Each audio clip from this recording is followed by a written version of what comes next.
ফুয়াদ ফুয়াদ পিনাকি দেশের বিরুদ্ধে ক্রমাগতভাবে সেই পাকিস্তানের যে গল্প ছিল, পাকিস্তানের যে ন্যারেটিভ ছিল, রাজাকারদের যে গল্প ছিল যে এটা হিন্দুদের যুদ্ধ, এটা ভারতের যুদ্ধ, এইখানে শহীদ এতগুলো না। এই বেটা, শহীদ 30 লাখ না হয় 2 লাখ হলে তোর কি? হ্যাঁ, তোর কি রে?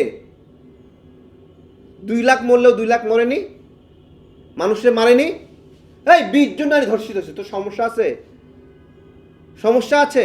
শেরপুরে বিধবা পল্লীতে একটা গ্রামে 67টা নারী একদিনে বিধবা হয়েছিল, মনে আছে? নারীগুলো কি অবস্থা সেখানে, একটা পুরো গ্রাম সাফা করে দিয়েছে। আর এই জানোয়ারগুলো বাংলাদেশের বিরুদ্ধে নোংরা নোংরা কথা বলতেছে। আর এই কথাগুলো আমি যখন ধরে দিছি তখন আমি কেমন করে নিবন্ধন পাই দেখে নিবে এরা। হ্যাঁ, আমার নিবন্ধন দেখে নিবে। এই এখানে 14-15টা দল নিবন্ধন পাইছে কয়েকদিনে। তোরা কোনো দল নিয়ে কথা বলছিস? কেন বলছিস? কারণ এই মুক্তিযুদ্ধ নিয়ে কথা বললেই তোদের শত্রু হয়ে যাব, তাহলে তো ভালো।